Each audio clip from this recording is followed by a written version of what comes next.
So Christian McCaffrey is your Madden cover athlete for Madden NFL 25. Not to be confused with the Madden 25 that came out about 10 years ago with Barry Sanders and Adrian Peterson on it, right? A few things I want to talk about here. Well, just two things, right? Did he deserve, which is going to be really short, did Christian McCaffrey deserve this cover? And is the Madden curse still real? Okay. Number one, I know there was a lot of talk of this cover being to respect Aaron Donald and Jason Kelce's career and have both of them, be a grace the cover. But as hyped as that was, and it seemed like it was going to be a reality, it instantly died, right? And then I believe there is a leaked video of somebody going, "Whoo!" right? And it sounded like Travis Kelce. It sounded like Justin Jefferson, but I guess it was CMC, right? And well-deserving, right? Well-deserving. I believe first-team All-Pro. He had over 2,000 yards, all-purpose yards, 1,400 rushing yards, 14 touchdowns, a Super Bowl appearance. I mean, you name it. This dude is the best running back in the NFL. No debate. The bell cow, the man, Christian McCaffrey, on the cover of Madden 25, right? No debate there. There's not much more I can say about him. I mean, you put on a tape of him and instant highlights, right? Okay, so is the Madden curse still real? Okay, I have a picture here that I'm going to put up, and we're gonna go left from right. And I have a couple notes and I have a couple research things and topics to help us break down each one. Okay, so remember, left from right. Okay, here goes a photo. Okay. So as you're seeing the photo right now from left to right, correct? So we're gonna go with Mr. Garrison Hurst, right? Was on his way to a Hall of Fame career, right? But I believe he made it to the playoffs. He suffered a broken ankle that was very crucial. Ended up missing the next 2 seasons and was never really the same player again and was never heard of again. Madden 2000 is kind of tricky. It was supposed to be Barry Sanders, and then this is a curse in itself. The dude leaves football forever, right? So they ended up putting John Madden on there as a panic cover. And then in some releases, I think they had Dorsey Levens from the Packers, right? Now Dorsey Levens had a good year. I think he accumulated 1,000 yards, but had a setback and was a backup player the next year, and again was never heard of, right? And then we move on to Madden 2001.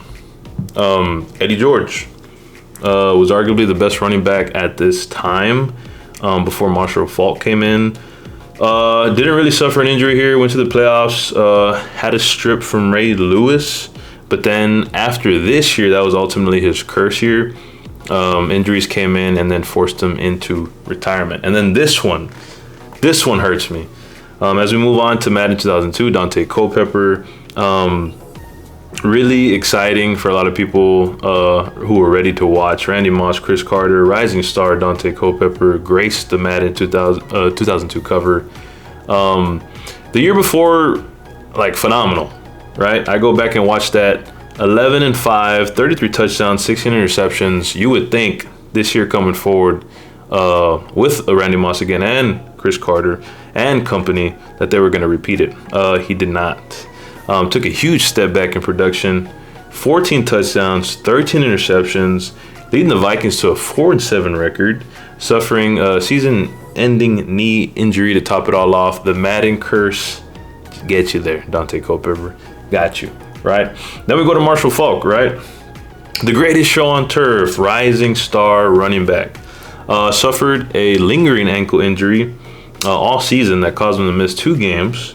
Did not rush for 1,000 yards and was never able to reach 1,000 yards after the season, I believe. He was in the league for a few seasons after that, but never amounted to 1,000 yards or playing more than 14 games in the season, obviously forcing him into retirement. Michael Vick, Madden NFL 2004. right? Michael Vick, this dude, the cheat code, the human highlight, right? Graces the cover of Madden 2004, which is obviously one of the most iconic Madden covers of all time. Shattered his leg before the season even started. In the preseason, missed 11 games, right? Another victim.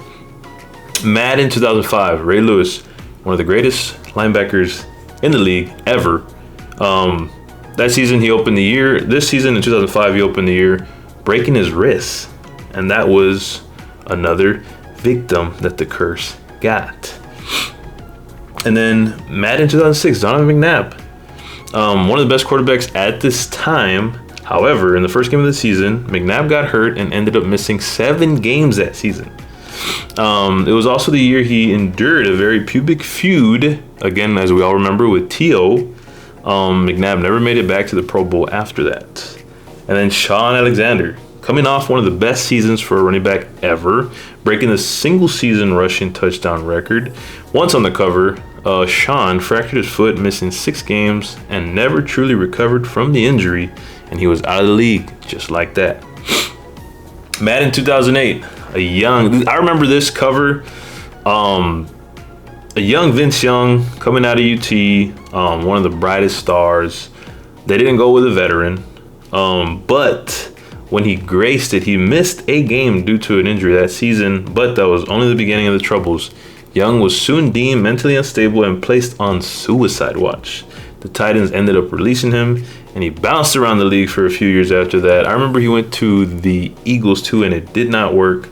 I remember when they had like the dream team with the Eagles. But yeah, never played, never had a Pro Bowl season ever again, before ultimately taking a job back at the University of UT, which later he was fired from. Sorry, I can't talk. Brett Favre in Madden 2009 spent the season with the New York Jets, and I remember he was still with the Packers. He retired, and then he came back, and then they put the Jets cover on, so that's why the Jets cover is here.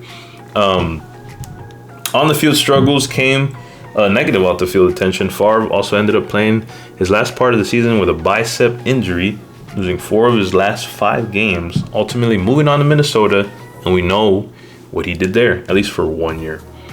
And this was the first time that Madden put on 2 cover athletes. Coming off a Super Bowl win over the Arizona Cardinals in the previous season, Troy Polamalu missed the NFL playoffs and only played 5 games due to a slew of knee injuries. Larry Fitzgerald, on the other hand, survived the regular season but missed the entire playoffs with a rib injury. So they both suffered or were victims for the Madden curse. Then we move on to Madden 2011. Drew Brees was also able to survive the regular season, but in the first round of the playoffs, the Saints went up against the Seattle Seahawks that made the playoffs at 7-9. New Orleans was the biggest betting favorite in playoff history at the time, but the Saints still lost to Seattle and went home way earlier than expected. So not an injury, but just a series of unfortunate events. Then this one, arguably my favorite Madden ever, Peyton Hillis. Literally the definition, the epitome of a one-hit wonder. After rushing for more than, and again, I'll never understand this cover, but after rushing for more than 1,100 yards to earn the cover spot, Hillis barely cracked that total by combined total over the next 4 seasons. He was then out of the league and never heard from again. This is like literally, I don't know why, this is the most questionable cover ever. I guess it's because the Browns needed something and they got a running back that went over 1,000 yards and they just literally, hey, put him on the cover, let's go, right? And then 2013, definitely this man did not suffer or was a victim to the Madden curse.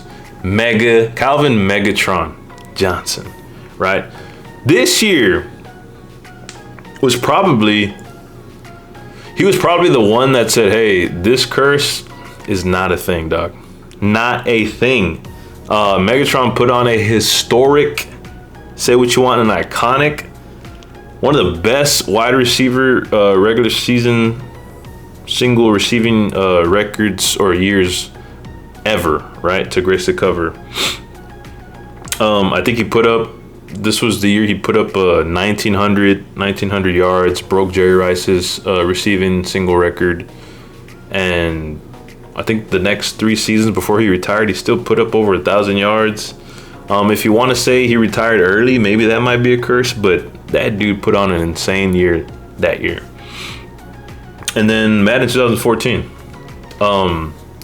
AP, right? He recovered from his ACL tear, but he did drop off big time. Only got 800 yards this season.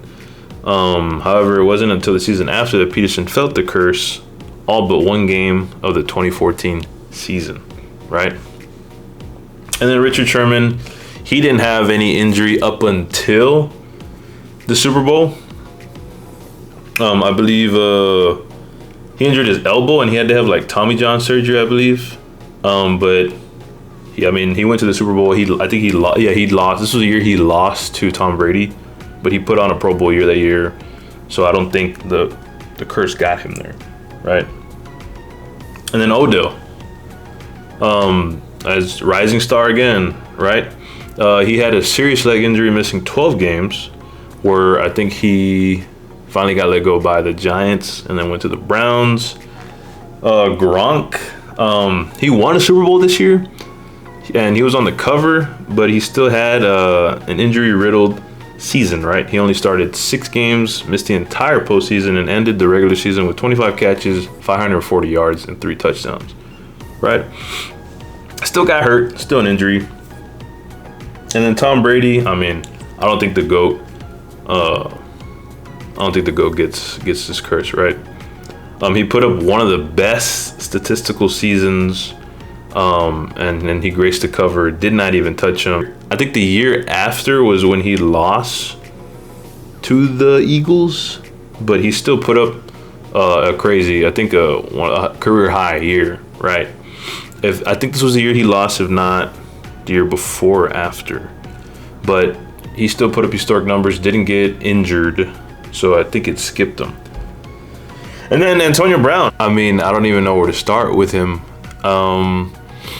Definitely wasn't an injury. Well, I guess if you want to include CTE, the man got traded to the Raiders, and then instantly was Hard Knocks.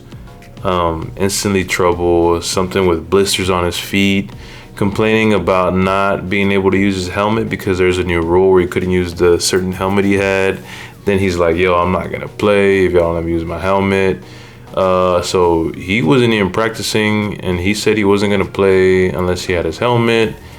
And the Raiders just let him go after a couple weeks, and the Patriots picked him up. And then there's like allegedly sexual assault activity around him. And then he ended up going with the Bucks. And then he got a Super Bowl ring, and he did pretty well that year. And he scored a touchdown in the Super Bowl, got a ring with Tom Brady. And then the next year wasn't happy and just deuces off the field mid-game. So yeah, I don't know if all that is a curse, but since then, what has he been? A Twitter troll, rapper, etc. You name it. So I don't know what we got to say about his curse there. And then since we'll come back to me here, the Madden 22 was Tom Brady and Patrick Mahomes. You know what? I'll just put a photo of it, right? And then I'll talk over it. This was hardly a curse year for both of these guys. Brady led the NFL in both passing yards, 5,316, and touchdowns, 43, while Mahomes was right behind him, ranked 4th in both of those categories as well. Madden 23 was John Madden, obviously because of his passing. So, it was a tribute to him. No curse there. So it skipped it. There's no victim there. And then Josh Allen, this past one. Every year since that year against Patrick Mahomes, where it was super close and it was an OT battle, you know what I mean? Where Josh Allen didn't get a chance to redeem himself. And that's why they ultimately changed the rule to now everybody has a chance, college rules wise. Ever since then, there's been a decline, right? And I mean, he lost Stephon Diggs. He lost Gabe Davis. His production wasn't that good. He didn't have a stellar season. And yeah, I think him losing Stephon Diggs and Gabe Davis was a huge, maybe that was the curse. But other than that, I mean, no significant injury. So, yeah. So with all that being said, do you think Christian McCaffrey, CMC, Mr. Madden NFL 25 cover athlete is in trouble? Or will he be one of the few who gets away from the curse, right? Who says, you know what, I'm bigger than the curse. And he puts up another first team All-Pro, and hopefully another Super Bowl run for him.